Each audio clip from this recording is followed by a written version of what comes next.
What's going on, everybody? Today's day 7 of my video blog challenge, and I'm recording from my apartment balcony out here in Chiang Mai. This month has marked a pretty special occasion, a big milestone for me, and that is being an entrepreneur for 1 year and also a digital nomad. What this means is that I've been able to run my business from my laptop and internet connection and from wherever I've been living in the past year. I've been in Phuket, I've been in Chiang Mai, I lived in Bali for 2 months, I traveled to Cambodia.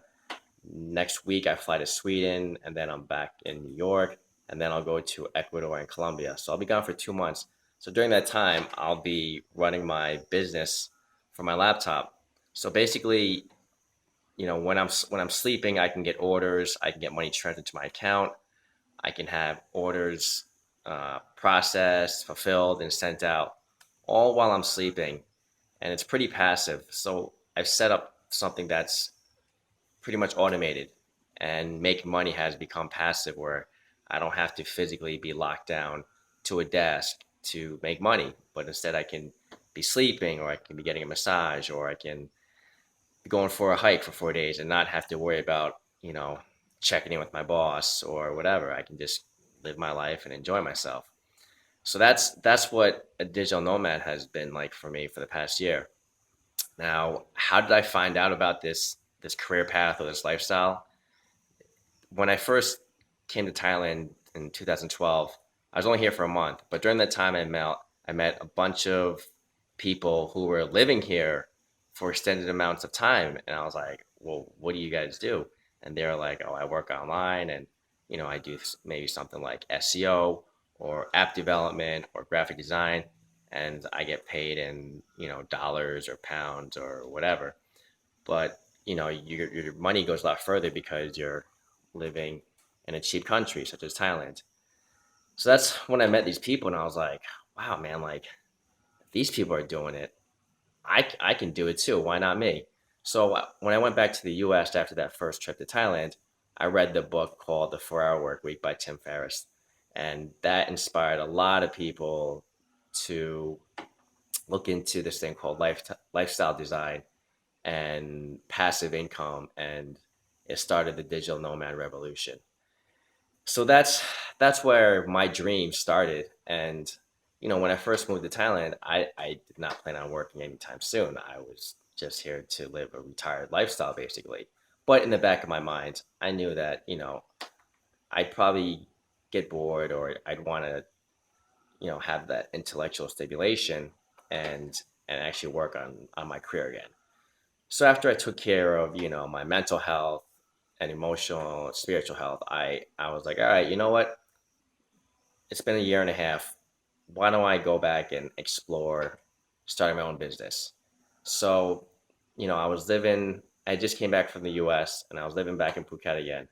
And I signed up for this. I signed up for the dropship lifestyle course, and it's actually called the Anton Method. And my friend Johnny FD, he was actually the one that told me about it from reading his blogs and meeting him in person. And I was just like, you know what? I'll start with that. Like when I was going for my MBA, I took marketing classes. That was my one of my majors, and I did get to do things like AdWords and stuff like that, but we didn't actually get to set up like a real store or anything like that. So, I bought the course and I started my drop shipping store. And after 2 months, I made my first sale, and I was like, holy shit, this actually works. So that also brings me to my next point is, I was living in Phuket for 2 months working on the store, but then I moved to Chiang Mai. And the big reason for that was because I had heard about the digital nomad community up here, again, through Johnny. And I was like, I need to be around like-minded people, because in Phuket, the scene was there wasn't really a scene for that. Phuket has a lot of MMA and Muay Thai gyms, and that's what I moved there for originally, which is really good to be around. But in terms of other people, other entrepreneurs, you don't really have that kind of network down there. So that's why I moved up here to Chiang Mai. Also because you have the coffee shops and the beautiful mountains, and it's actually a bit cheaper than Phuket. So that's why I moved up here, and it was the best decision I made in terms of for my career. So like the first day I moved here, I actually had I had my first sale, and then late at night after dinner with a bunch of other entrepreneurs, I made my second sale. So the first day I get to Chiang Mai, I get two sales, and I was just like, wow, that's a sign from the universe that I did the right thing by moving up here. Um, Chiang Mai's got a really cool community. I've met a lot of interesting, smart people. Some of these people have become really good friends of mine, and I'm lucky enough to say that three of these people are actually now my business partners. Um, so yeah, like I don't think I would have met these same people down in Phuket. And during burning season, I went and lived in Bali for 2 months. And it was cool because I had two good friends that had met out here in Chiang Mai, and we reunited out in Bali and lived together for 2 months. So Bali is a really good place if you're a digital nomad as well, specifically Ubud, which is like an essential part of Bali. And I got to work out of the world famous Ubud co-working space. Back to the mindset thing, there was something I stumbled upon, and that was the expression that you are the combination of the five people that you surround yourself with. And I think that's very important because your mindset is critical on your entrepreneur journey.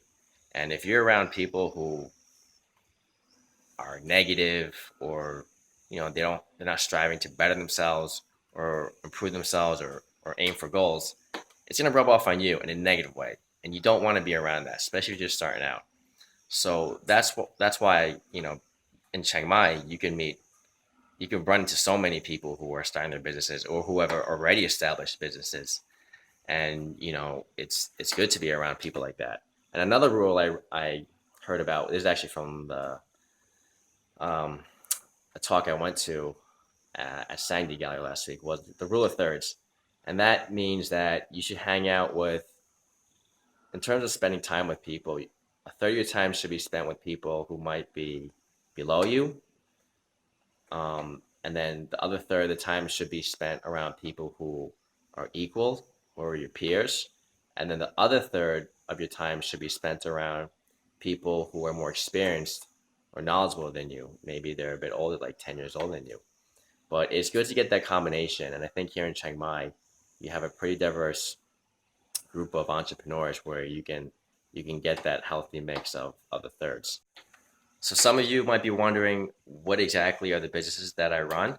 Well, the first business that I started was a drop shipping store via Shopify platform. So that meant selling products in the US. I was the middleman and I dealt with the suppliers, but then I also handled the front part of the store, such as the marketing, the customer service. The suppliers didn't handle any of that. So that's where I got to add value to the customer. Then I entered into the business partnership back in January. And from that point, we started juggling more projects. So we also did more drop shipping stores, but then we also got into FBA, which stands for Fulfilled by Amazon. Currently, that means we're sourcing products from China via Alibaba and then selling to the US market on the Amazon shopping platform. Um, Another project that we're doing is selling video courses on the Udemy platform. So, we've recorded videos out here in Thailand and edited them and then upload them to the Udemy website, and now we're just collecting our fees. And that's pretty much it. It's very passive. Another project where we're getting into deals with commodities. And lastly, the project that we've been focusing on for the past couple months deals with a lifestyle fitness brand, and it's something really cool because it's something that we all believe in, and we all live that lifestyle on a daily basis. So it's pretty easy to come up with ideas, and the motivation is there because it's what we do on our everyday life. So it's just a matter of recording it and putting it out there for the world to see. So where do I see myself in the next year? That's a really good question because this month has kind of been a bit slow for me in terms of work. Like I've been doing a lot of admin stuff and working with my accountant to get my taxes filed.